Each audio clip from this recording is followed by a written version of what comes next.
I feel like if it was 1998 to 2002, I could have a show called Authentically Liz. And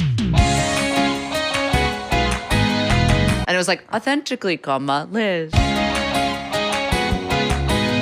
Liz, I want to be clear with you right now.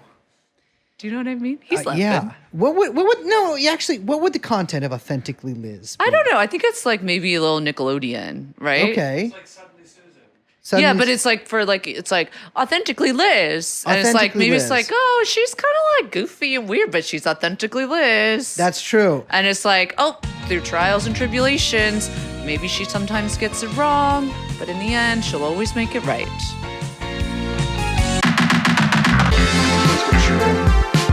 Jeffrey Epstein. Jeffrey Epstein. Jeffrey Epstein. Jeffrey Epstein. Come in. Jeffrey Epstein. But also it's like Mary Tyler Moore opening. Yeah. But then it's like, she like throws the happiest me doing it with like a soda and then it splashes on my face or something. Yes, no, I can picture this actually perfectly. Like you walking out of like a liquor store on Mission and like slipping a little bit on like a candy wrapper and like the soda goes everywhere. Yeah. You walking a dog when it gets tangled up in another guy's dog leash. Yeah, but then I just fall over. Yeah. And the dog runs away. You turn around in a swivel chair at work, but you're on the phone.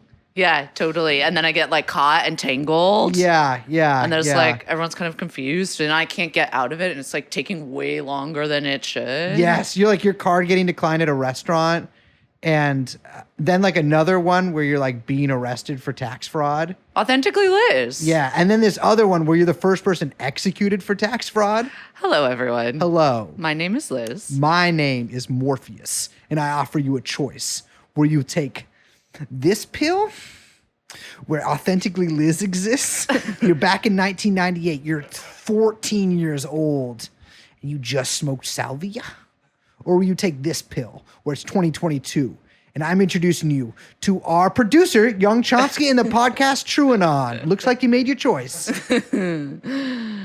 I wonder if our listeners would they take the Liz pill or the Brace pill? Okay, let's unpack that a little bit, shall we? Should we take the pill of the woman who would go, ew, I don't want a pill, when offered a pill? Or should we take the pill of the guy whose nickname is literally Mr. Fentanyl? A guy who has... Well, wait, no, I don't think anyone should take that one then. Not even cancer patients should take it, huh? Is that what you're saying? You don't even think palliative care... Liz, you think palliative care should be banned? Oh, you're so annoying. The end of life, you should walk them out and shoot them on the street like a dog? Like you should do for the dogs? I'm sorry, for what? You think you should just take old people out on the street and shoot them like you're supposed to do with dogs? Oh my God. That's what you think? No. You think you should have sex with them? Like you should do with dogs? Okay, finish it up. I can't. Because the next thing is more graphic. Let's talk about what we have To completion with the dog? today for our listeners. We're talking about cities. Cities. Cities. What are they? Who makes them? Where are they? And why?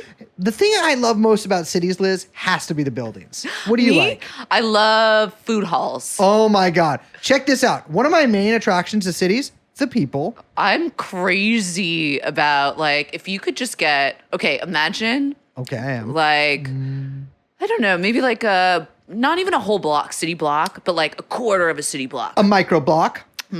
A micro block. And then just like one entrance of like an oversized, a little slightly oversized door. Oh my God. And then let's say 3,000 people Yes. all looking for new kimchi that my they God. heard about on Instagram. Check They were this like, out. oh my God, Allison Roman had a pop-up at the kimchi spot. We gotta go. Now that to me, heaven. First of all, let me interrupt you after the fact. I've had a couple of pop-ups to Allison Roman myself, if you Okay. know what I mean. That doesn't even. Allison Roman pop-ups, I guess you might say. Second of all, check this out. Check this out. To me, a city means this: escape room. To me, a city means I meet some freaky deaky chickadee in the food hall. We're both eating another end of a lobster, a full. Is that what it's called? steamed- Food hall? Food hall. Yeah. You know what? So Wait, here's the question. we're just fully interrupting. Okay, Yeah, it's yeah, a yeah. double interrupt. No, because I just had a great idea. What is it? When you said escape room. We need Now to imagine this. Yeah. A city that is an escape room. escape from New York. No, but just like the whole city that we all live in is one fucking escape room. Fuck, dude. Think about it. Yeah, you're a social theorist. This is what I'm thinking. New development concept. Here's the thing, fellas. Live, work, escape. We're red pilled out here now, fully since last episode. Sure. You need to make your apartment an escape room. Yeah. So when you were like, "Oh, my tummy hurts" on the date, like, can you give me some Pepto Bismol at my apartment? Yeah. You get there, she's like, "How do I get out of here?" And then she's like, "I can't escape." And you're like, riddle me this. Yeah, you got to find the clues. Yeah. That's the thing. We would love to find the clues in your apartment on how to leave. And your stomach hurts, so you're not helping. Yeah. Or hindering. Your tummy hurts, and so Yeah. you're like, "Oh, I don't know if I can get up." Yeah. Anyways, I realized after we recorded this episode, because we're doing the intro, we were recording this after. Why'd you tell them? Well, I don't know, but it's everything we're describing that we hate about cities. We're just talking about Austin, Texas. You know what, though? Yeah. Austin, okay, first of all, we need to stop Austin from being weird. Because It got too weird. It's too weird. It's too weird. And its weirdness went everywhere. Yeah. And all these big companies were like, oh my God, do you know what Susan down in accounting loves? What? Fucking Austin. Austin? What if we made our store that we're opening in boom, boom, boom, boom, boom, cities across America, just like Austin? What? You know what? You know what a guy from Austin loves? Barbecue. He Barbecue's good, though. I know, but he loves barbecue. No, you know what Austin loves? They're like, we love live music everywhere at all I times. I mean, granted, I've only been to Austin for 2 reasons, both of which involve music festivals I was Have you playing. been to the airport? They've got fucking No, we bands did the playing in the drive there. airport. My fucking Annihilation Town once ran into ZZ Top at the airport there, actually, which At is pretty Austin? cool. Yeah, at Austin. You know, It's actually a nice airport because it's like one long line. yeah, I've never been. But you know what? You know ZZ Top, the 2 of the guys of the famous beards? Sure. The guy without the beard? Famously. His name is Beard. His last name is Beard. No way. Yeah, but he doesn't Really? have one. Yeah. Clean Did they do shaven. that on purpose? I mean, I think that he was just named that. But maybe they're like, don't grow one. Yeah. It's because but that's a little Easter I like egg. that. It's a little negative, positive, little But relationship. I'm telling you, they love live music. They love barbecue, a breakfast taco. It's like, brother, give me a break. What you should be eating in the morning is this: cereal with water. For lunch, what you have is just this. You have a crepe with nothing in it. You just have the pancake, kind of the crepe. And then for dinner, you know what you have? You know, I really was thinking though. I We'll was never like, I was like, man, Austin was one of the first cities that really branded itself. Yeah, my God. We should have got into Austin with Yeah, David. but we didn't. But you know what we did get into? Everything else.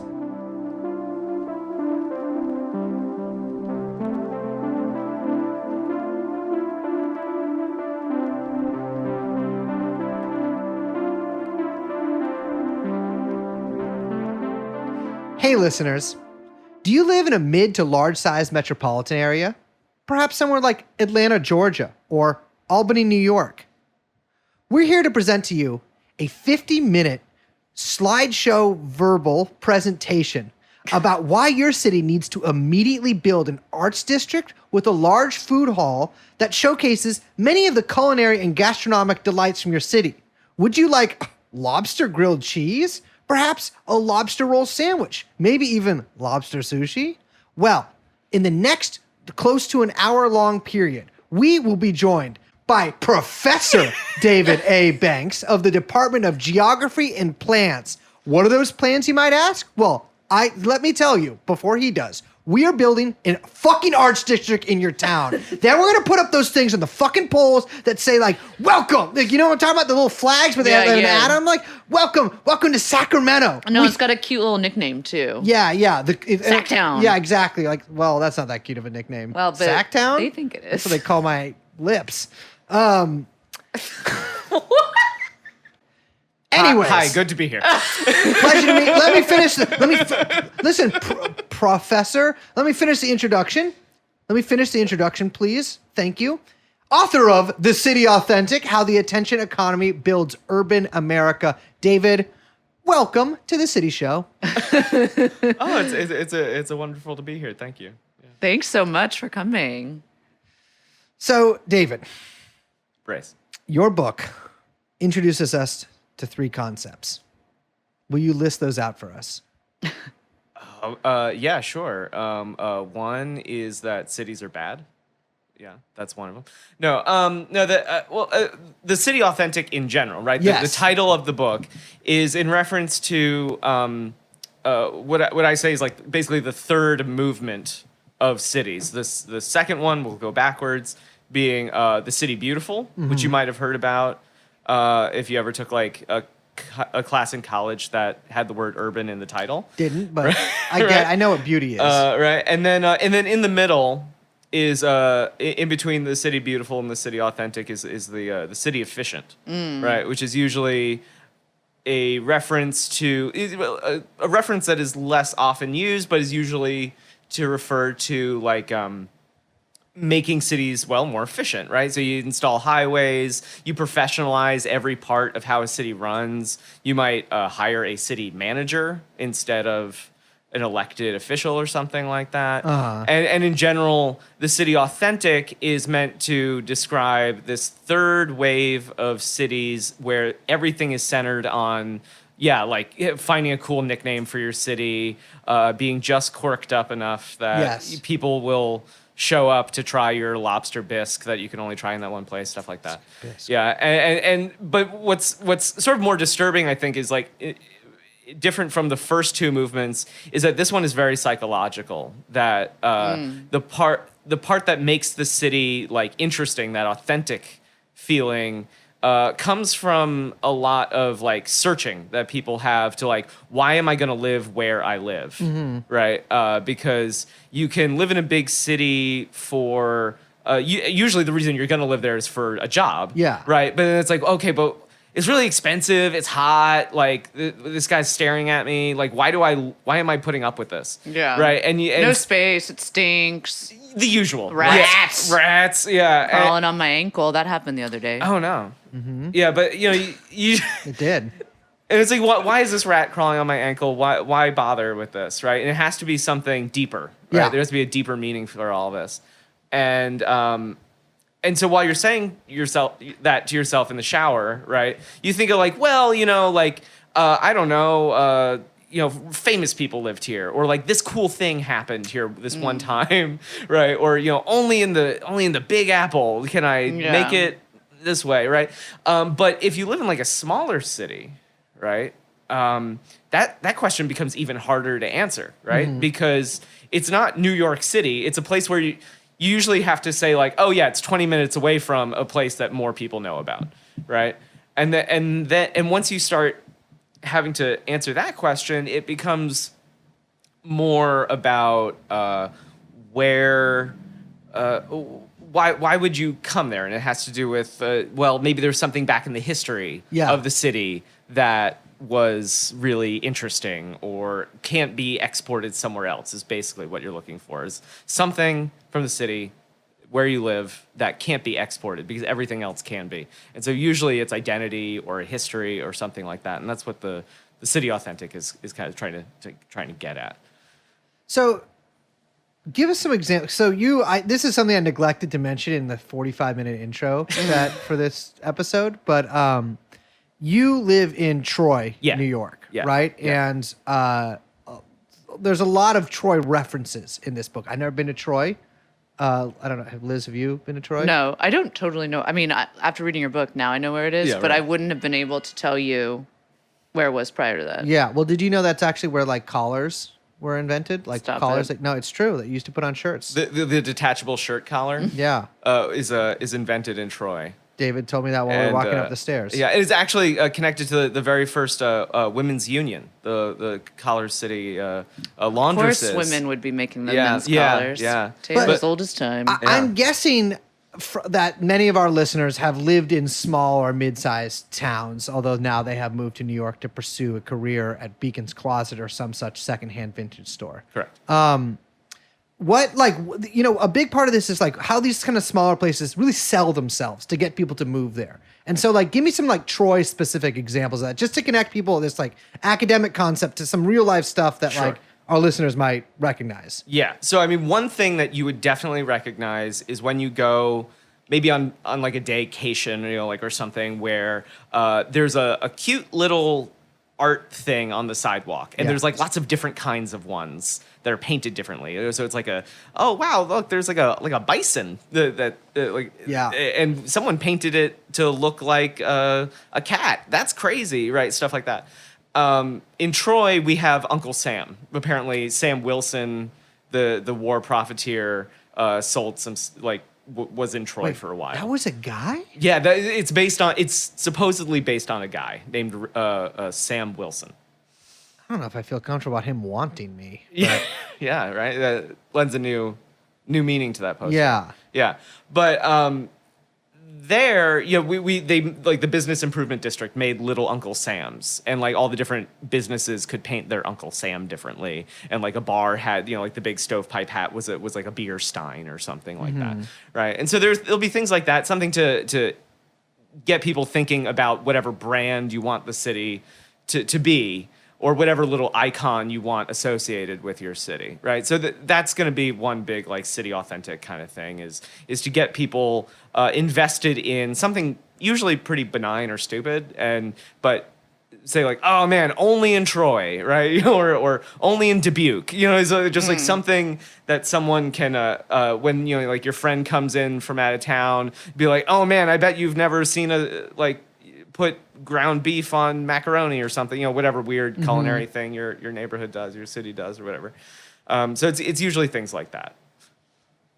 So I have a question, because when do you think that this obsession with authenticity before we talk about the developers, because we're gonna have to talk about the developers. Love talking about developers. From a like person who moves around Yeah. position, the urban citizen, when did that become the kind of I don't know, like that was the thing that we were searching for when we were searching for a place to live? Yeah. This problem goes back quite a long ways, right? So I trace it back to at least Napoleon III and the rebuilding of Paris. Interesting. Right? Because before Napoleon tells his friend Baron Haussmann to basically bulldoze Paris and rebuild it as a like triumphant like city for a giant empire, right? You know, right? It has to be literally awesome, right? It make you say, "Oh," right? In order to make that, right, he had to bulldoze the entire city and rebuild it with these grand boulevards, right? Like the famous Parisian cafe, right? Harder to put barricades up in too. Yeah, right.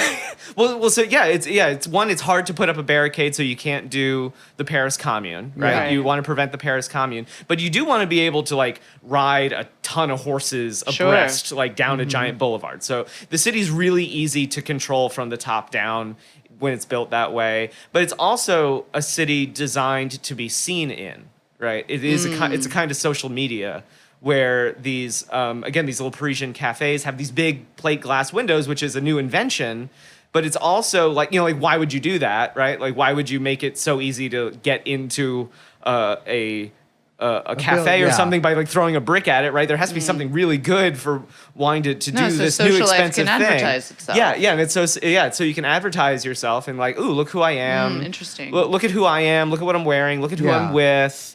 And there's like this poem from Baudelaire that describes. Is that how you pronounce it? Baudelaire. Baudelaire? Yeah. Baudelaire? Yeah.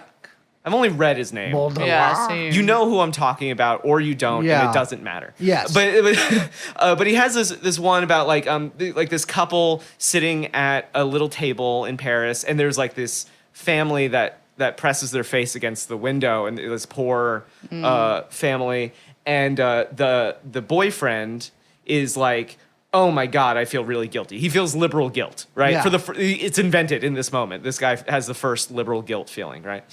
And then his girlfriend across from him goes, oh, gross, and like wants the manager to get rid of them, right? And so now in that one moment, you see like the two, like, you know, on the liberal spectrum, like reactions to poverty, right? Sure. Is like feel bad for them or kill them, right? Or remove them, right? Extermination. And this is the classic setup of the Parisian boulevard, and what kind of goes forward for all cities afterward is that you're constantly being seen and seeing others that are in different positions than you, right? Some are poor, some are rich, some are pretty, some are ugly, right?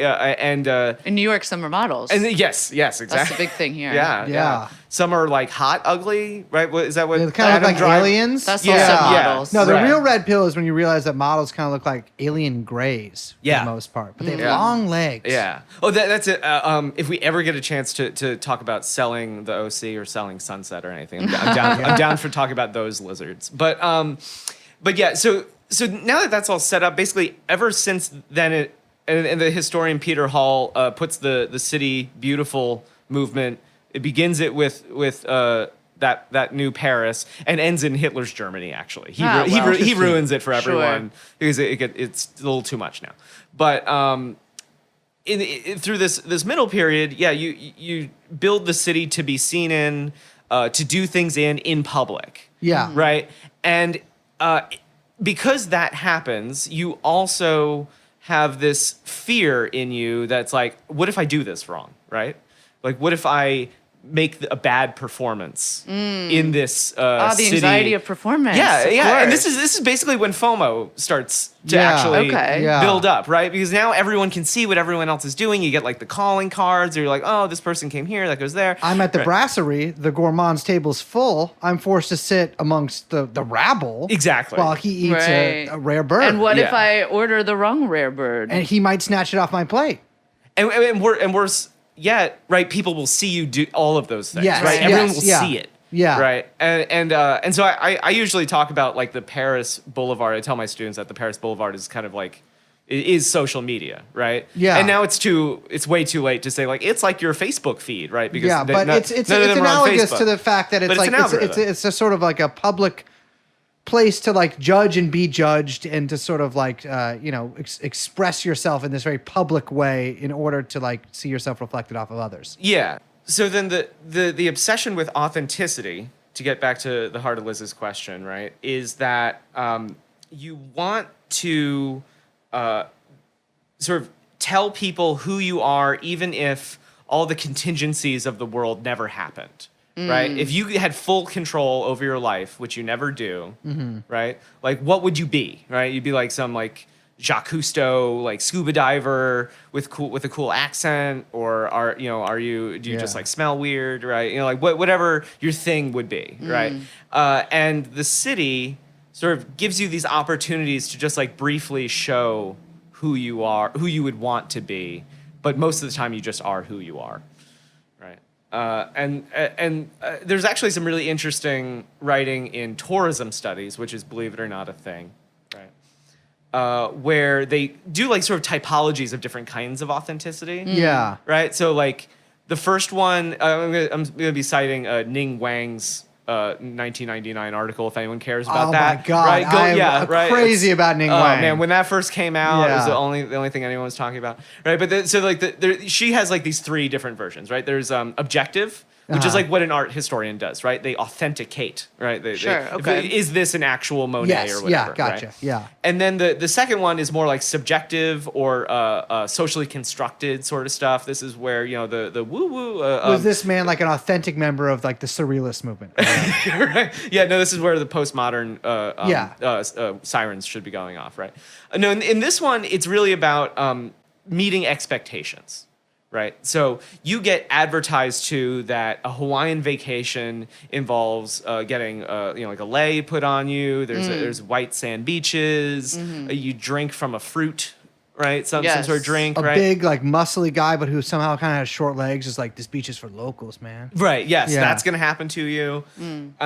Right. And then that all that actually happens to you. You've authenticated those expectations. Gotcha. So it's kind of a judgment, really. Yeah. Okay. Well, you can, because it's constructed, right? It has no connection to that first authenticity, the objective one, right? It's just whatever people are fucking saying to see. each other about what it should be, and then if those expectations are met, we're done. We're good. That's authentic. Is this like, because what's that goddamn thing? What's it, Paris syndrome that people get?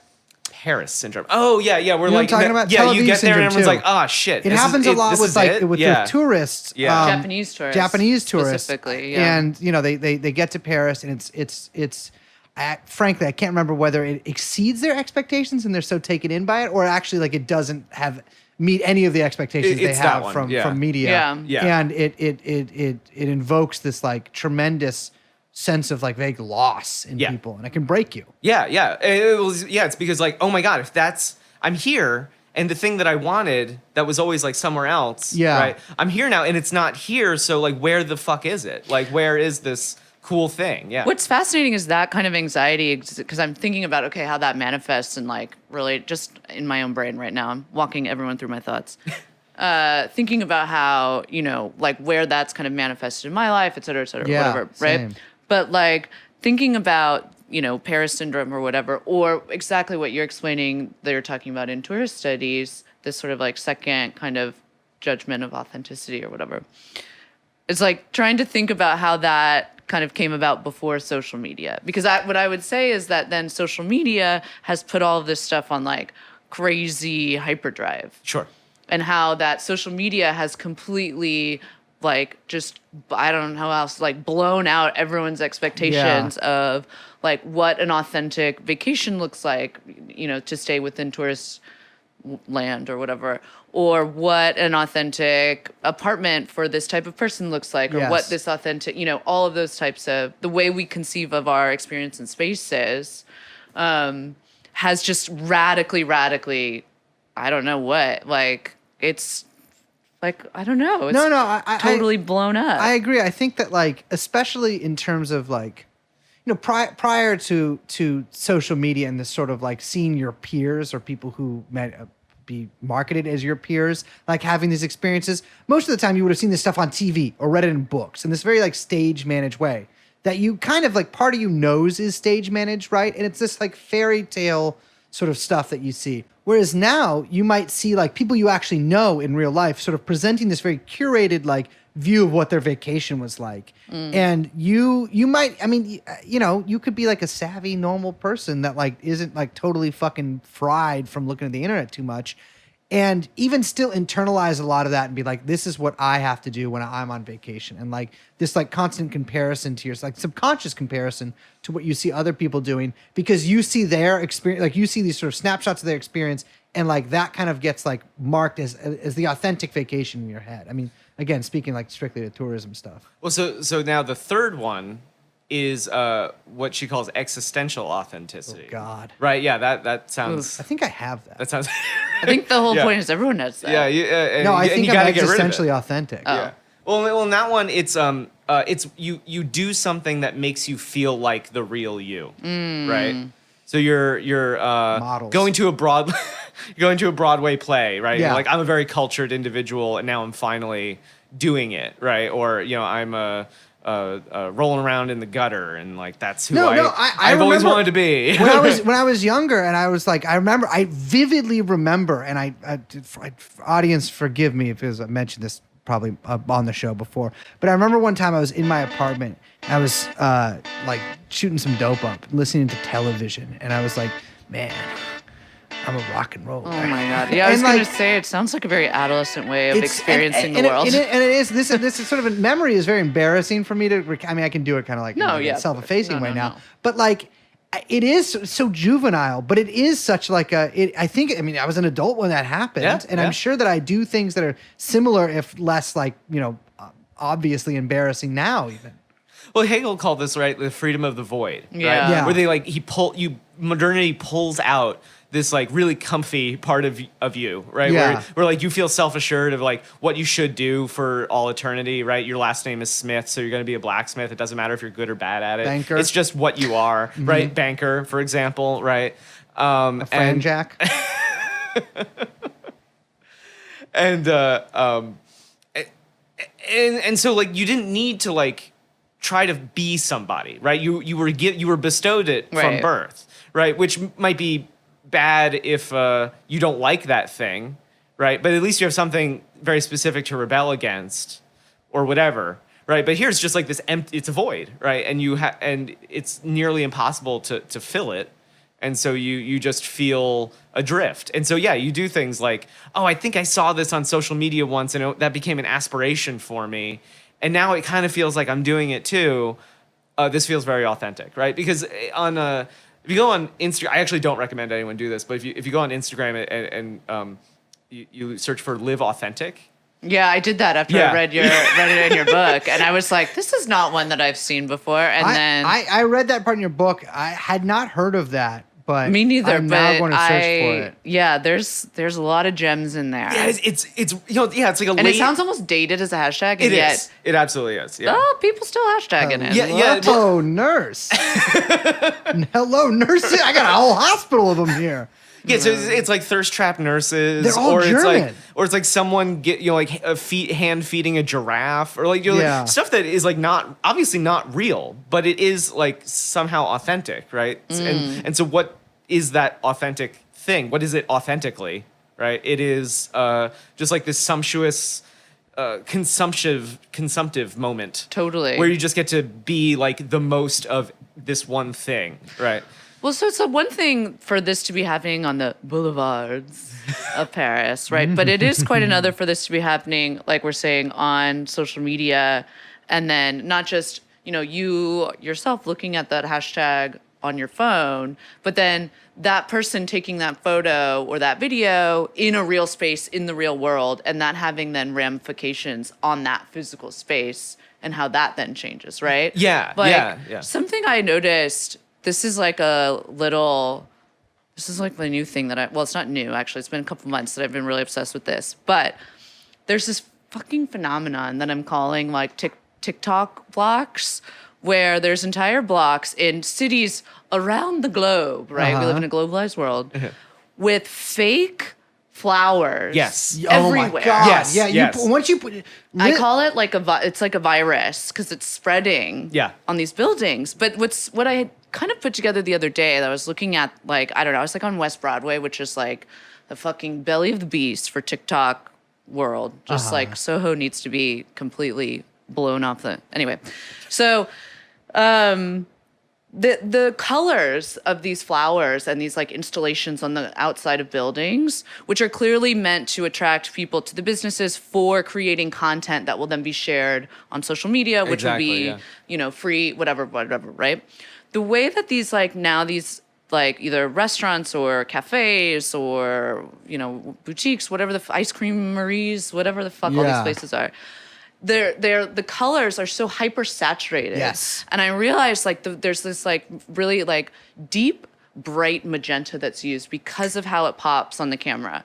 Or there's framing. What? No, I was saying she's spitting. That's true. No, it's true. No, it is. That's But how- like also the types of, the certain types of like ceramics that are used and cutlery at certain cafes, or like the way that certain layouts are done for spaces are optimized now for social sharing. Yeah. In a way that has, I think for people, like we're on our podcast, we constantly are like, I think like annoyingly reiterating the fact that like there is no real like hard boundary between the internet and real life. You know what I Yeah, mean? absolutely. But like this is like really very much so where you see the very like porous nature and how these what we call the real world and what we call like a digital space, like how they're kind of co-produced and change one another constantly. Yeah, in a former life, before I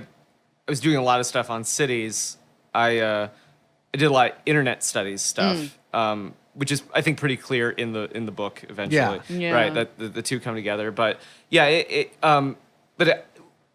me and several others were trying to grapple with this idea of like online, offline. Is it a useful distinction anymore? And of course, it became less and less of a useful distinction as as phones got more powerful. Yeah. You carrying around a pocket computer, and yeah, there is like this this really porous relationship between the digital and what you can touch with your hands, right? Yeah. And you're absolutely right that they're like places that design to be the backdrop or the subject of like Sure. some sort of social media post or whatever, right? And even like before that, there was like the Instagram playground, Right. which was Oh, a like very the LA thing. Are you for talking a about like while, the yeah. Museum of Ice Cream Yes, kind of thing? yeah, stuff like that. Sorts Yeah. of- Yeah, and it makes sense that like originally that was like, you would have like a place to go to, much like you would go to the computer in the house and like Tip, dial tap, up. Yeah, and Yeah. Right. RateMyPoo.com. Kind of like Yeah. almost like it's like a purposeful native space almost for it. Right, Yeah. you know? right, yeah, and so the Instagram playground would be like a purposeful place that you would go Sure.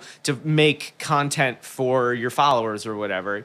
But now that's sort of like taken over much of the city space, which even in Troy is the case, which is a big Yeah. part of the book. Yeah. Is that these little places don't just mimic the bigger ones; they actually have to innovate pretty a lot to deal with the smaller market. Absolutely. Right? They have to be more approachable to the average person, right? Because not everyone outside of, well, I'll just say New York City, right, has like kind of the same brain worms as everyone Yeah. inside New York City, right? So some people have to walk up and be like, oh, what's that? Is that a thing from the TikTok? I think I've seen that before, right? So, which is not to make, people outside of cities seem provincial, but, like there is you find less They're things simple if you're country not. folk. Yeah, right. Yeah. But also when they're these, dumb. Yeah. But when Yeah. most of these kind of ideas are being like honed and kind of perfected, then exported from city centers, it's only natural for then the places outside of the cities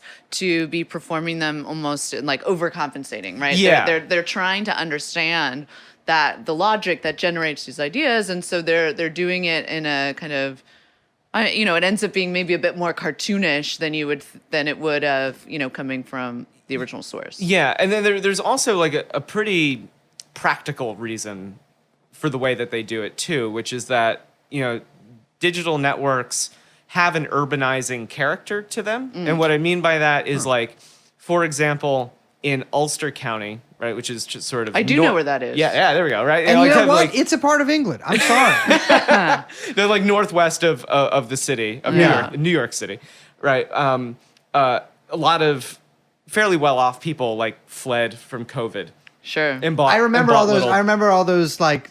Everyone's like, is it wrong, insipid ethically wrong articles. for me to live in my parents' 3-bedroom vacation home, right? Yeah, right. in What the I'm thinking of is Hudson? like it's like a guy who looks like he like owns a cafe in the nicest overalls you've ever seen. Yeah. Being like, I can't get my faucet to work. I call him And, the like, gentleman farmer. Yes, Yes. yeah, and that became sort of like it was this interesting phenomenon where like there was all these people in the city in California. I feel like people did it also, but with like Sonoma. for me, I think it's Nevada City. I think for San yeah, of Francisco, course, Nevada City became a the big Grass one. Valley. Utah Yeah. actually also Utah There's a bunch as of- well, yeah. and then Utah down south, exploded. it was people became desert folk. Right. But it's a lot. I feel it's like a lot cheaper than the East Coast. Well, there's the equivalent. kind of bug out tendency too Yes. of the Silicon Valley types. Right, yeah, buy a nuclear Yeah. silo But bunker. I'm Totally. thinking of more like the urban, like someone who would have been called a hipster 12 years ago, Absolutely. like Yeah. a little aged out of it. Maybe Yeah. they're married now, and like this sort of homesteading that they did, and then there was these sort of like countless articles in like the New York Times about like the trials and tribulations of these people, which I enjoyed reading because it's nice to read about somebody Yeah. who you instinctively, reflexively don't like, who's having a bad time. But like it became like, and you could tell these people were sort of searching, like it was somebody who's probably lived in Brooklyn for 25 years, moving out to the country in search of, and they even would say it baldly sometimes, like authenticity, Yeah. right? Oh, Like absolutely. this is how you're Yeah. really supposed to live. And I think a large urge from that is because a lot of the people I feel like interlopers in a city. Maybe they moved to a big city to become like again, somebody who works at a cafe and does art, like whatever. Maybe they moved there like 25 years ago, but they never truly felt like at home. Like I'm not really from BK or whatever. And it's this search, like now it's like it's this ruralization program for the aging hipster.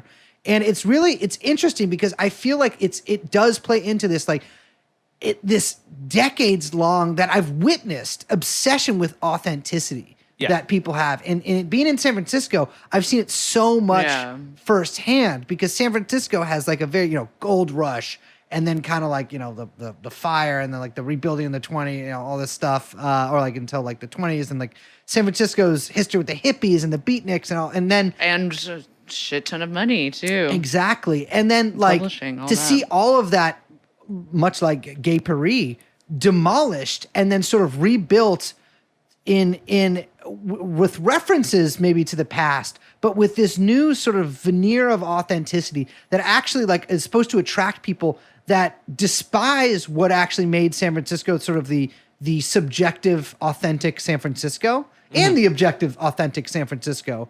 And it was just like, I just remember, within my life, feeling so at home somewhere, and then one day being like, I don't feel like I don't belong here. I felt more alienated than I've almost ever felt in my life just walking down the street. I didn't recognize a fucking thing. Yeah. And streets that I've walked on since I was a child. And there's a specific kind of alienation that you can only get from like a place that looks or used to be home and now isn't. Like that hits it's way uncanny. deeper. Yeah, it's uncanny. That's I'm what gonna be real. exact It drove right. me a little insane. It's the exact right word. Yeah. But to get back to the point about like digital networks urbanizing, right? Is that in Ulster County, I spoke to this real estate agent that built an app. It's called Upstate Curious. You can look it up. Upstate Curious? That's the name of the app. It's in your book. Yeah, it's in the book. Yeah. Why not Up Curious? That doesn't sound right. Liz, I think maybe workshop that We'll one work on a little it. bit. Yeah. But the idea is basically to provide that word of mouth kind of like, oh, I'm walking down Broadway and I found a cool new adorable little tapas bar. Yeah.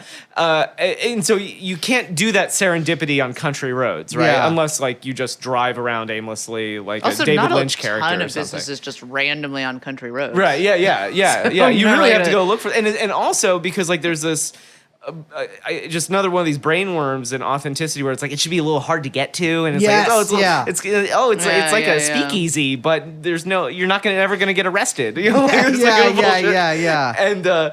And so they make this app to try to like find all the cool shit in Ulster County. Right, that's the whole point of this app. Like a Pokemon Go. Yeah. But But it was also like a next door ish Of course. app kind of thing. But it becomes like it becomes like a curated list of the authentic Ulster County experience. Exactly. Yeah. Which is actually it's not the objective authentic, right? course, it's the existential authentic, And- right? and Yeah, it- it's like I finally ate a pizza in the woods, right? Like this is the existential experience of living the gentleman farmer. Yeah, just like John Adams, right? Yeah, totally.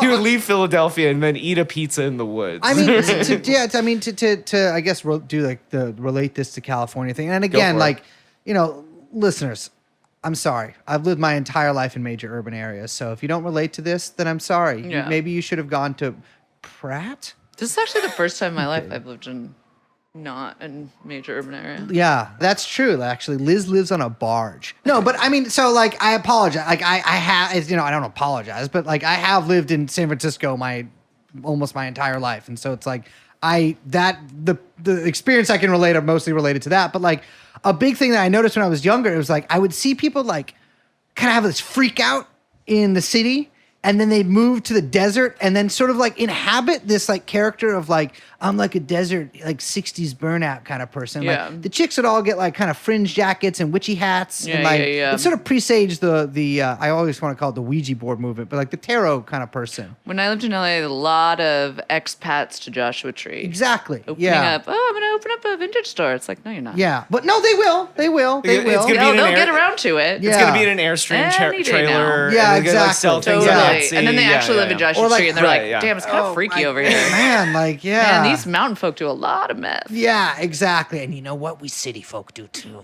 But like it was I couldn't figure out why it bugged me so much when I was younger. And I realized it was that like these people were trying to create this new authenticity, and oftentimes interlopers. like in these areas. We're trying to kind of create this new authenticity. And I feel like now with some like, I sound very judgmental, but now I really do recognize that like people are searching for a sense of self and for a sense of like true, like real concrete identity and feeling like a human being and like a person. And I feel like the thing is like you aren't gonna maybe you will, but I don't think you're gonna find that by opening up a vintage store in Idlewild. Like that is something that like might actually just be robbed from you by the way that society like is structured right now, and by the technologies that like sort of govern many of our not govern but like strongly determine many of our like your social relations and your emotional romantic relations with people. And it's like I get that like need, that like desperate search for authenticity that so many people have. But it's interesting that so much of it like falls to people kind of like seeking out the rural life. I don't care really what anybody does. But it's what I found fascinating about your book is, well, that's literally not true. I'm actually straight up lying. We've got hater number one, hater number two. I am. The only television I've ever related to was the Dave Chappelle thing where those guys were mean to people back in time. And I was like, I would love to have a time machine so I could be cruel to others, perhaps in the 17th, 16th, 15th, even 14th centuries. But it's what I found interesting about your book too is that like these cities, these smaller cities, like it is like they have to come up with these like sort of new creative ways to like advertise themselves as like, hey, we're just like the big city. You know what I mean? But smaller and more homey. And like it really actually robs the place of like true authenticity. And it kind of creates this like facsimile of like, New York, Troy becomes like a little New York city. Well, we were called the New Brooklyn for a very long time. Really? Yeah. Everyone tried to make that stick. They should make an app that has a list of all the towns that have ever been called the New Brooklyn. Yes, and then wipe them all off the map. Tel Aviv. Right. No, Jerusalem. But you're right, Brett. It's like it is. I have like serious empathy for people. They're like, I don't.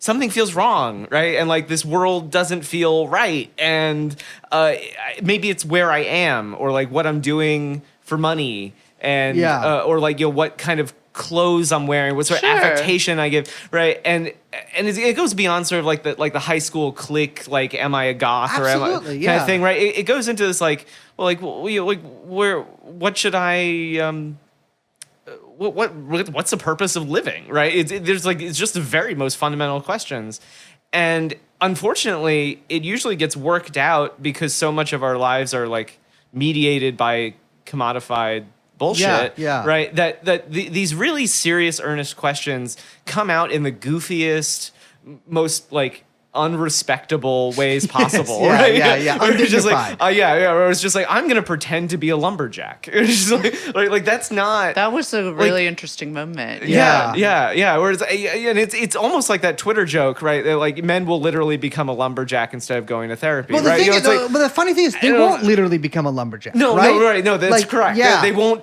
ever take down a tree. No, but everyone will for some reason wear buffalo check shirts for 20 years. And you see this fucking me right here.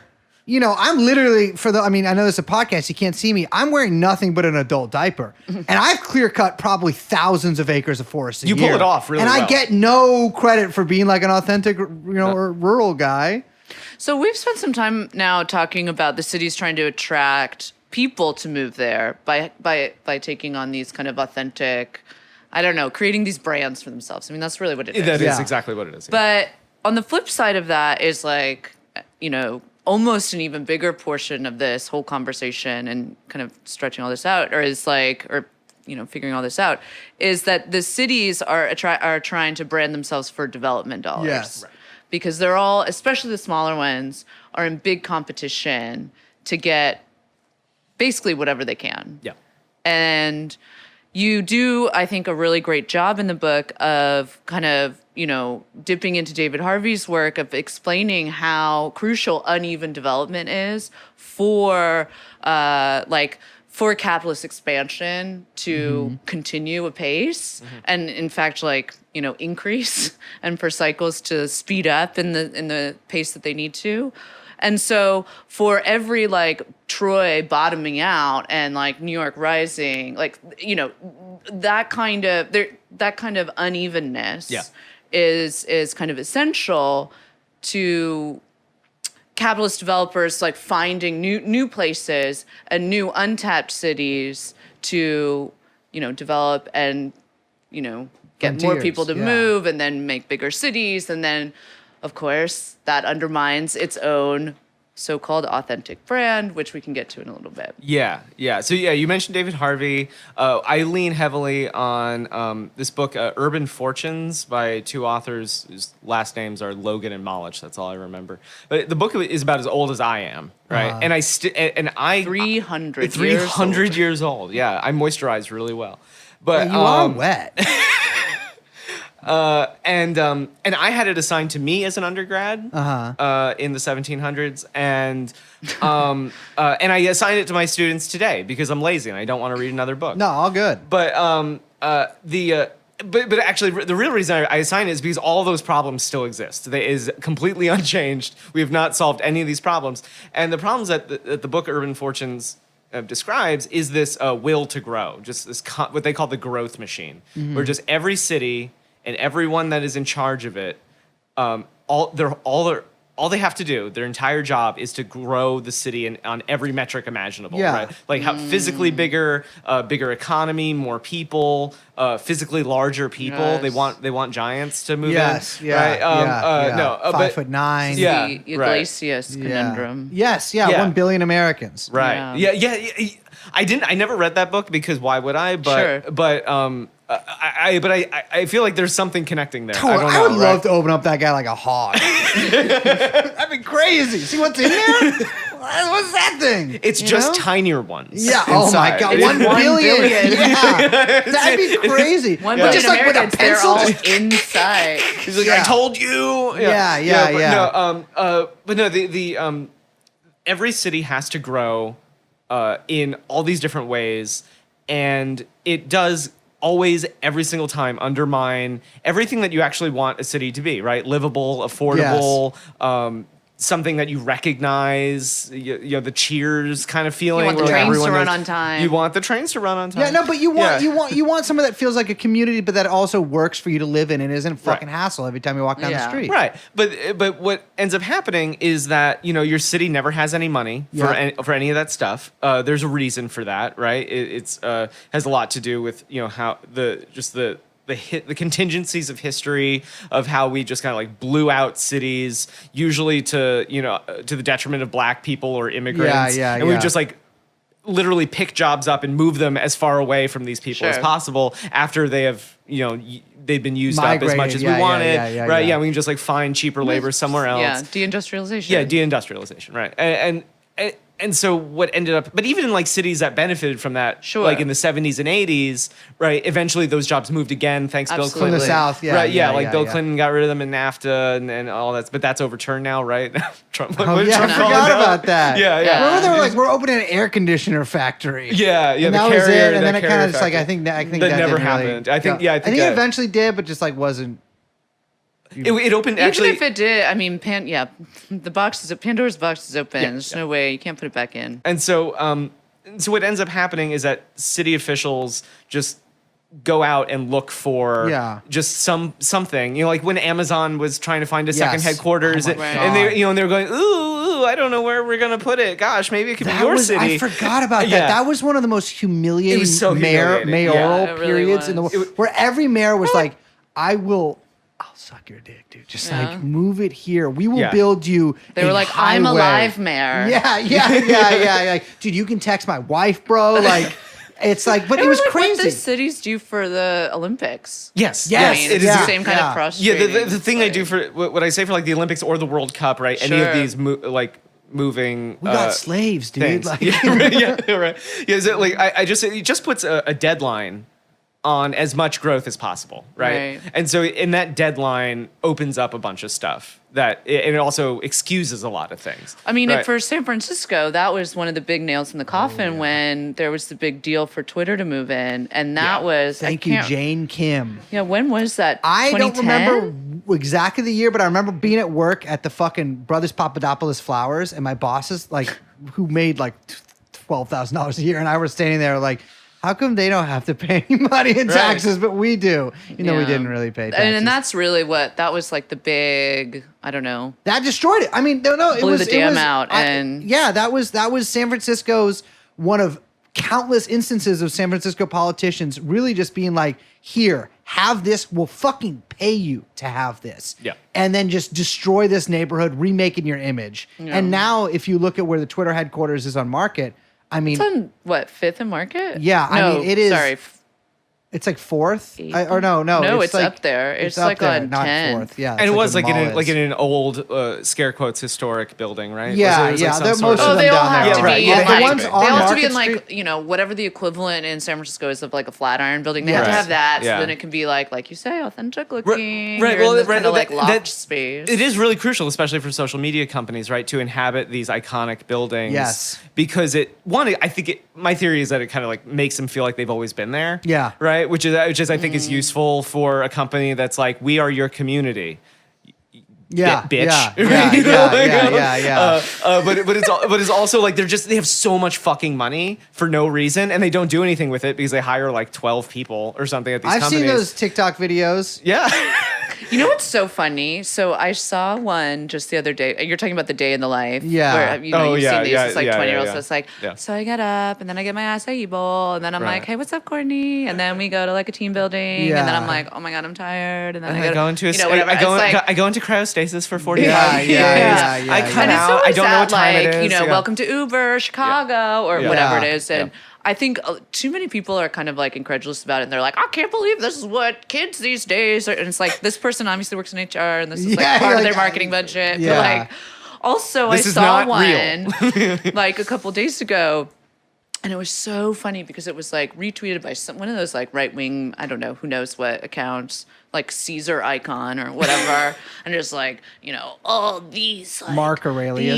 These, like bug eaters of San Francisco, Yeah. like, they're so like decadent, blah, blah, whatever the whole thing was. And it was this girl in Dallas at Deloitte University. And I was Yeah. like, okay, Perfect. Deloitte is not Airbnb, No. right? Yeah. No. Deloitte is one of the largest fucking private equity accounting / I don't know, business consulting. I know they fire Firms. you. That's like what they do. Yeah, it's Yeah. Deloitte and McKinsey, right? I mean, Yeah. those are like Yeah, the yeah, big, that's what- the yeah, big that's what I was gonna say, But what yeah. I'm saying is like it's so funny seeing these like older companies now taking on these attitudes of these startups, and kind of putting that same kind of marketing stuff out there. Right.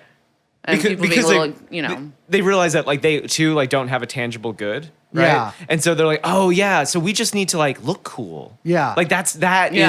is our job, right? Is like the public facing version of it is just to look really fucking cool.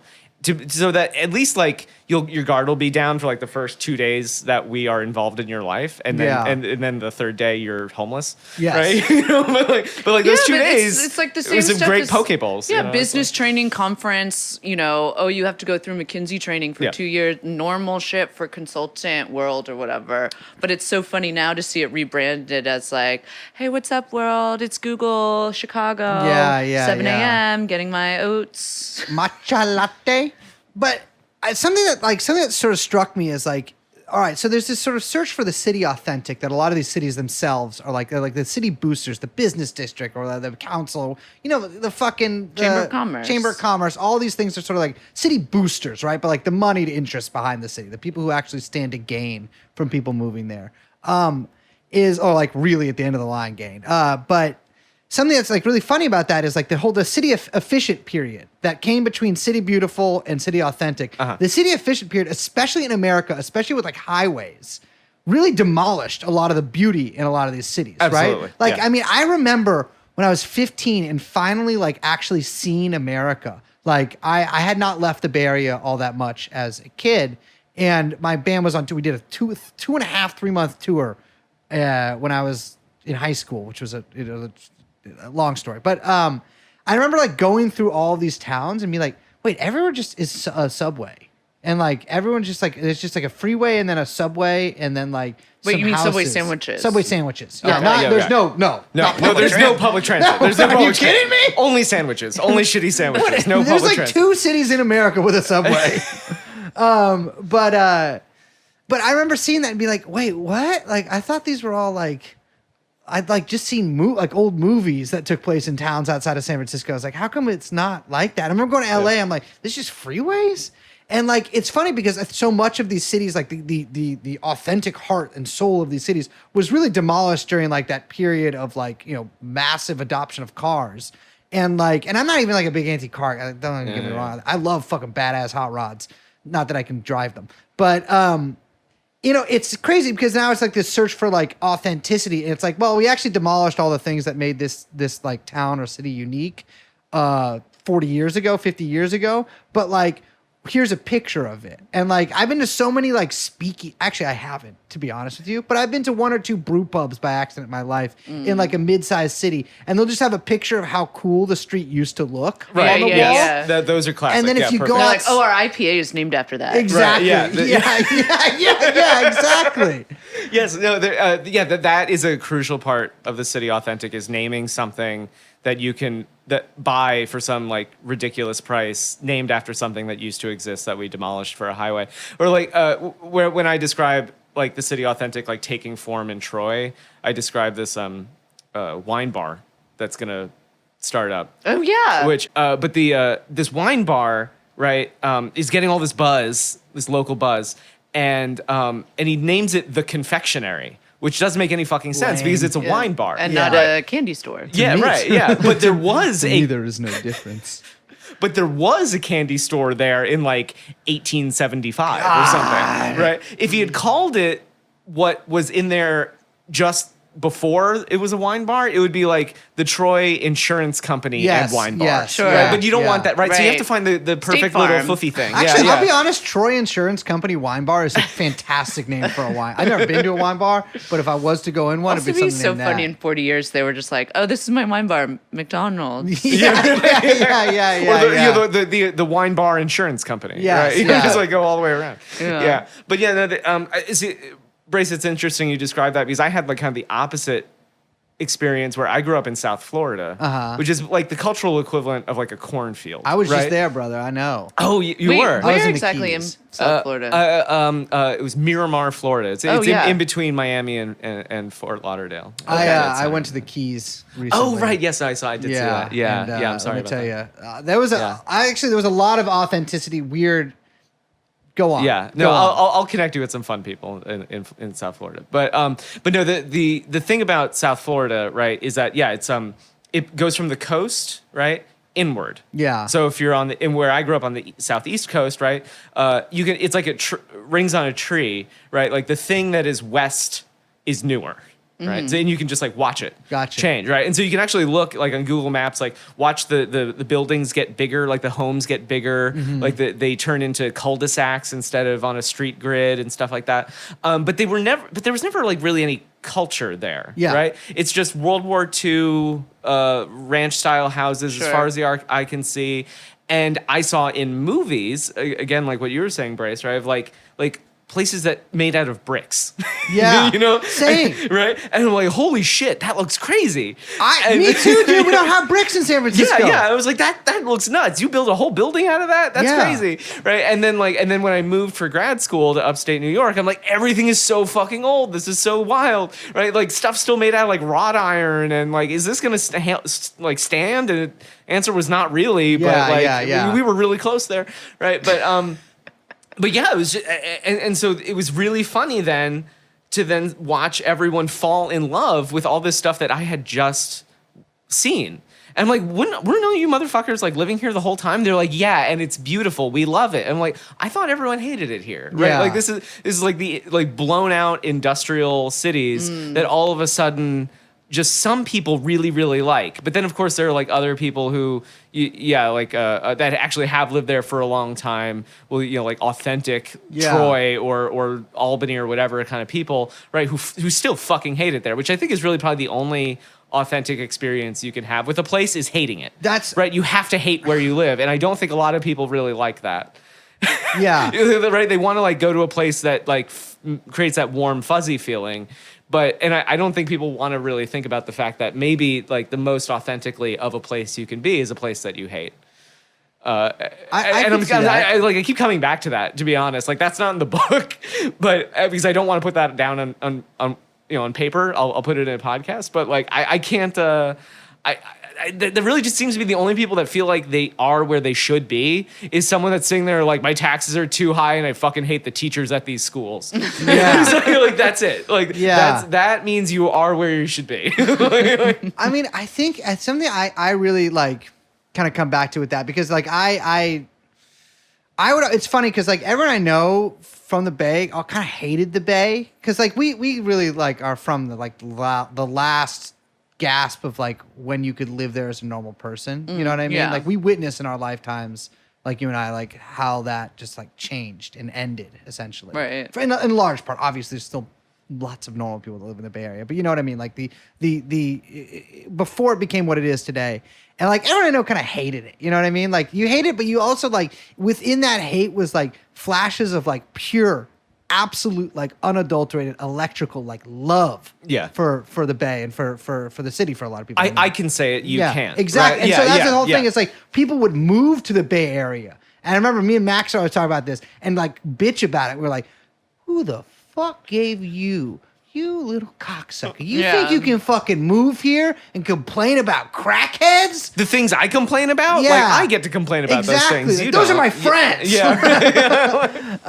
And like that. You don't that's- even know where he pisses, all right? Exactly. He doesn't even piss Yeah, in that place yeah. most of the time. Exactly. All right. One time he pisses there this month, and you complain about it. And like to me, it's like I think so many people, like especially in this sort of like the digital age, like I think that has really like so many social forces, not just fucking the internet, but like so many social forces have really made people, like a lot of people, and again, like obviously there's fucking millions, tens of millions of people in America who do not feel this way whatsoever, but for like a huge urban middle class cohort, I would say there's this like deep sense of like uprootedness or like no roots at all, Yeah. like not even from where they're from, and like that I think has like a devastating like effect on the psyche of a huge amount of people in this urban middle class that like actually in a large part decides on much of what happens in the culture, in like the culture writ large, you know what I mean? Like Yeah. social mores and stuff like that. And so you have all of these like deeply neurotic people sort of running around major cities and just like insane, but also like they're all the journalists and stuff. Well, it's interesting too, right? Because all the jobs that this kind of like, if you're thinking about one sort of like, in San Francisco, right? The kind of like professional, usually tech, Yeah. adjacent worker that kind of came in, and all of the offices and these, all of the development that was built had all of the amenities of like a minor town inside of them. It was Yeah. like, here's your restaurants, here's your gyms, here's your yoga, here's your Hot yoga. whatever At- else you at could le- need. at So least probably 5 like yogas, 3 5 kinds of like yoga. non-denominational churches or something. Yeah, like I cold don't know. yoga. And I think that will only, as they're trying to like kind of figure out how to attract workers, right? Because they're all competing with each other between Apple and Facebook and Twitter and all those Yeah. guys, and Google, of course. They all had to kind of ramp up what they were able to offer. And so they're in a little arms race and building these kind of campuses and campuses. The problem is that none of these people want to live actually in Palo Alto, or not even Palo Alto. I mean, come on. But like, live In the Livermore. suburbs. in the suburbs. Yeah, They wanted on a to be in the campus. city. Yeah, right. Now, of course, COVID happens, yada, yada, yada. I loved it. And now everyone's like, oh no, we can't live in the city because it's all criminals. Apparently. Yeah. Now I want to be in the suburbs. Now you're trapped in here with me. Yeah. Yeah, right, yeah. You Yeah. know, and No, you're there's right. this entire like cultural shift. Yeah, and this happening. happened. This isn't the Of first time it's taste, happened. really. It's like yeah, a shift in taste. The yuppies did this too, though. Yes, Right? yeah. Yeah, Like yeah, they yeah. fucked off to like Vermont for a while. Uh-huh. Also, like this happened, and then there's also this figure in '80s movies that like it's in Christmas Vacation and but also most obviously Beetlejuice. Uh-huh. Which like- figure? The figure of Beetlejuice? Yeah, no, the real? Dietzes, right? This yuppie family. Yeah. That of course. That moves. Why? Because he gets his pool in Christmas Vacation. That's Right, why yeah. he gets his pool. Yeah, well, Sorry. no, I love that. well, in Christmas Vacation, I'm cute. thinking of the neighbors, like Yeah, played no, by because this whole thing. Yeah. Julia Louis-Dreyfus. Yeah, right. Yeah, Yeah. where they're just like they're too hip. They have terrible taste, or at least taste that like normal people hate. Right. Yeah. And it's this figure. I don't know, Margot. That's like from that Exactly. song. Yeah. And it's just like this like gross person that wants to. Well, in the case of Beetlejuice, right? They actually did want to turn this small town into a theme park, right? And it's this will to take the place that you're just a normal person in, and like have this person show up and be like, "Oh, this is so adorable. Let me put a glass jar over it and, Yes, and sell yeah. you to people," right? Like that feeling. It happens over and over. Like that move happened several times Sure. in America. It happened in about the 80s. It's happening again now. It Yeah. happened, What we call actually the right excerpts, after. right? Right It's after, not even suburbs. It's excerpts. yeah, and it actually kind whatever. of happened after the last big pandemic, the flu, the 1918 flu. Like that whole thing? people like left New York City and went and lived in all the places that they're now trying to resettle again. That's why there's all these cute little Victorian farmhouses, is because they built them from the With the built-in last time this painting happened. couches. Yeah, Well, yeah. Damn.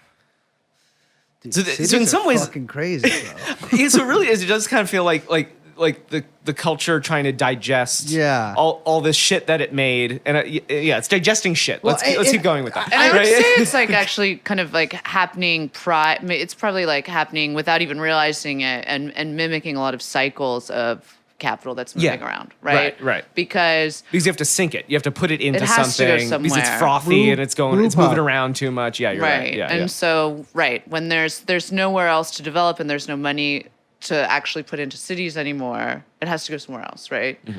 And they start developing.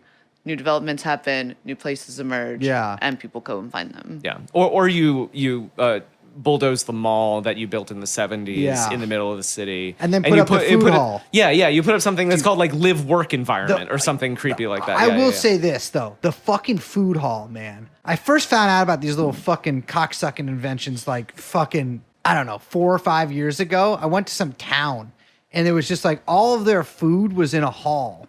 And I was like, what on earth are you thinking here? This is crazy. And it was like you had to walk around and there's just It's a food court. You have to. It's a food court. It's the mall food And- court. exactly. Yeah. And like it's crazy It's a food 'cause- court for and by Bon Appetit. Yes, but Yes, like yeah.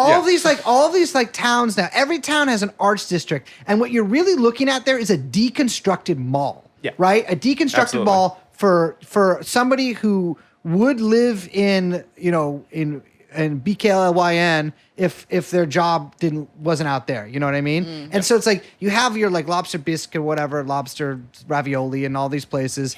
And by the way, I gotta tell You're you, really focused on the lobster. I'm here. The way to eat lobster as a true Epicurean is this: Okay. a bib, what's the gravy boat? What's it called?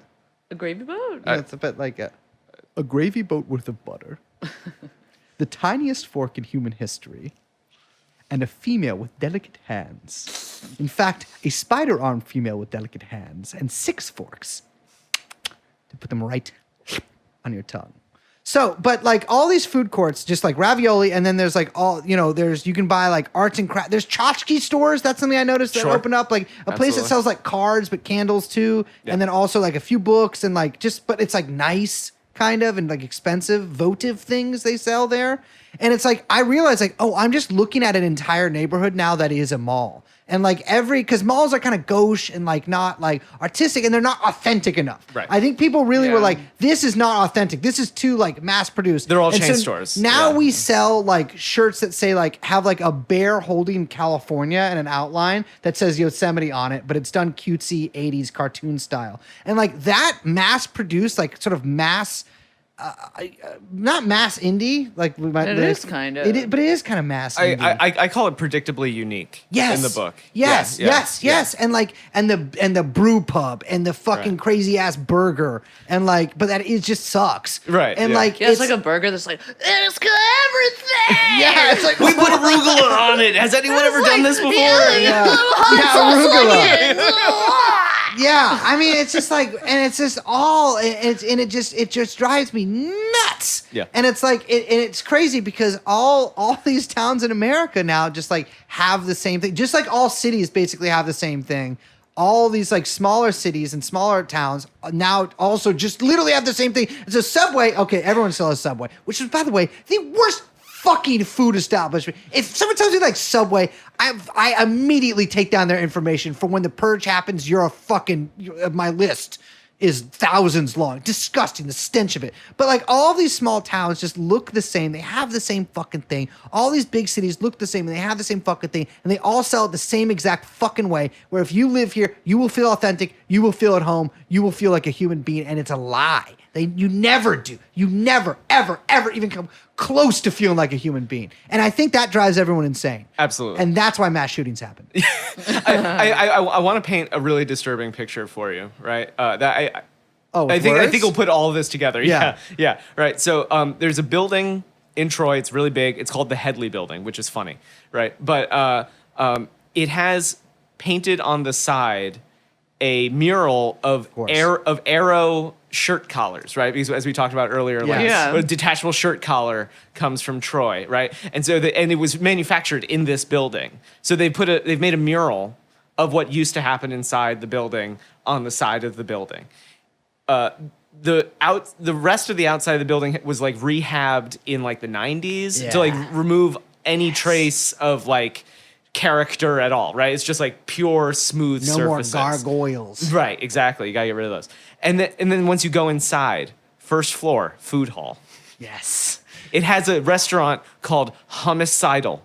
Yes. Oh, they all have that. They all have like dick sucking chicken. Yeah. Or like Death's Door tacos. Yes, Right, it's always yes, like yeah. it's the liquid death type of food. Exactly. Yeah. There is a coffee company up there called Death Wish Coffee. Uh-huh. It tastes like shit. It's awful. Yeah. But Well, then it's in the name, really. yeah, So yeah. jokes. It's not really their fault. take the elevator 5 floors up. You're in City Hall. What? Yeah, fucking City No, Hall. no. They rent.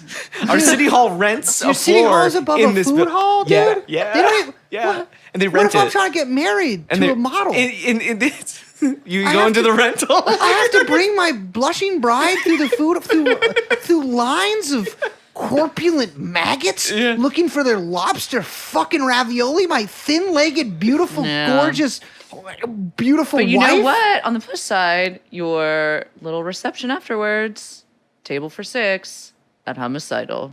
There you go. Well, David, thank you so much for joining us. I'm glad I could ruin your day. We have with us Jose A. Banks. You're gonna like the way you look. Oh no, that's Yeah. Wait, is Men's it Warehouse. Joe A. Banks? Joseph. It's Joseph. Joseph Yeah, it's A. Joseph. Banks? Why do I think it's First Jose of all, A. also, Banks? young Chomsky corrected me earlier because he said actually it's Joseph A. Bank. It's And I was the like, singular. That's a Bernstein way- situation yeah, for me. not the way So I do Yeah, no, this is like I'm like Tyra, right? Yeah. yeah, Banks. Yeah. yeah, plural. Well, David A. Bank. What's the A stand for? Adam. Oh, that's it. That's it. That's David it. Adam Banks. Yep, that's all. Shouldn't it be like Aztec? Sure. Yeah, let's go with that. So we have with us David Aztec Banks, a professor, not a my bad, brother, the professor of geography and planning at University. Check this fucking shit out. University at Albany. Yeah. Never heard of this in my.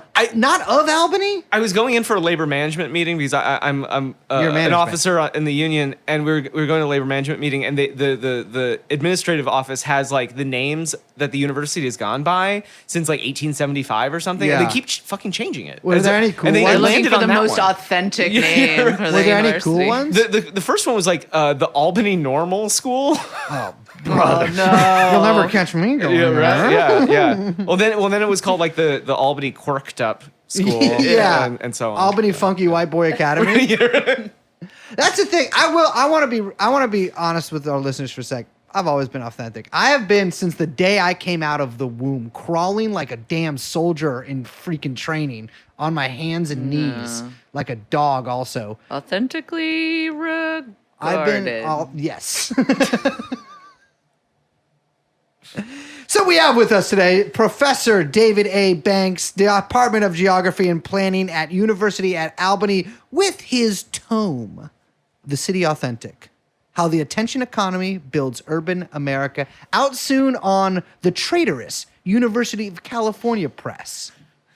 Yeah, that'll be out in probably April. Only Congratulations. only available at the combination record store, bookstore, and coffee shops near you. Which, by the way, let me get this off my chest real quick. Business owners, small business owners, which do make up our audience, if you are starting a record store and you're combining that with some other type of establishment, I'm thinking particularly of a vintage or coffee store, I will never fucking go in there because I know that your shit sucks. I will never fucking enter your establishment because you are not a real rock and roller. So, if you want a business where Brace won't be visiting you, make sure to establish a record store / coffee shop. Yes, don't do that. Matcha.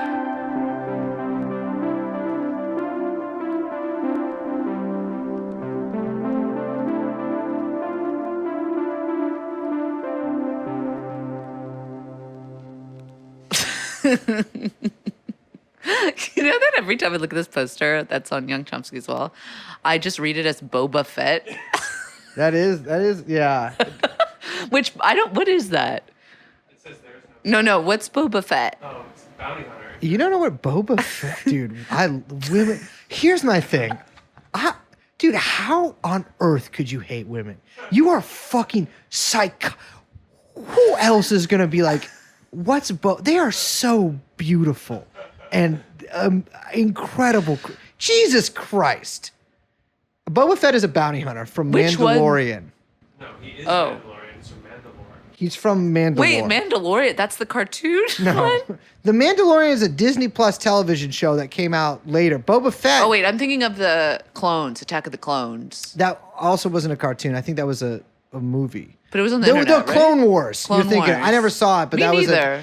cartoons are. You just kind of absorb these things. Yeah. Wait, so Boba Fett's not in the real Star no, Wars? Boba Fett is in the real Star Wars. He still stands behind. Young Chomsky is gripping his knees right now while I answer. He's I'm like- gonna turn. Yeah, you gotta yell this so you can get in the mic. What is it? He was in Empire Strikes Back in the lineup on the Star Destroyer of all the bounty hunters, and he looked so cool. And people were like, "Oh, Boba Fett," and they brought him back in Return of the Jedi. But then he was kind of like a fucking loser in Return of the Jedi. Wait, but who was he in Return of the Jedi? Han Solo is blind, and they're like, "Boba Fett." He's like, "Boba Fett, where?" And he turns around and hits his jetpack. He has a jetpack, famously. Yeah. And he flies and falls into the Sarlacc, which is like a vagina worm. dentata. He does fall into a big pussy. And that's the end. Then I in don't the really books, remember He this. escapes from Sarlacc. Those are no longer canon. Yeah. But in the television show that they did make, The Mandalorian, crazy. he does emerge from the pussy. He does he which I've never done. So basically, he was just like someone that they were like, oh, all the fans People love love him. him. So He's now sick- we're gonna make him a Yeah, thing. yeah. Background character, but his armor is super cool. Like, you know how we have guests on sometimes and then we have them on again? Yeah. It's like that. People are like, that guy was good. Have him on again. We should have David on again. We've had 50 Davids on. The one we The guy we just had on? Yeah. I would do that. Only if we talk about Austin. Boston, Austin. What's the difference? I think there's a big difference. You know what? I don't. Where's a place you want to go? Me? All right, I'll tell you completely honestly.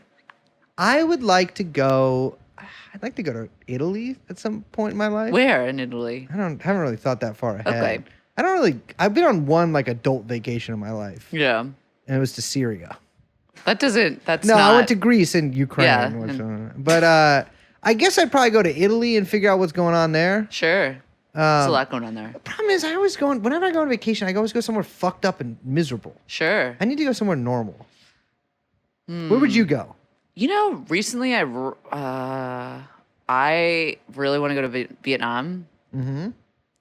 I've been having like a fever dream about it. But also weirdly, India. Huh. Liz, like a fever dreaming, like you're having like flashbacks? No, I don't know what something's pulling me to Vietnam. Does the sound of like no bringing back? No. Liz was medevac from Vietnam. Liz was the only white baby to escape during Operation Baby Lift. Baby lift. Yeah, that thing was. We should do an episode about that. Yeah. Graham Chomsky, where would you go?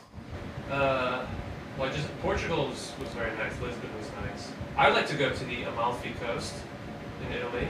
Uh huh. I have some things that I would like to. Do there?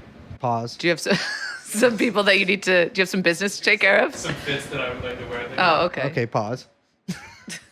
Where else? Israel again. Okay, yeah, that you know what? That's true. Guys, What?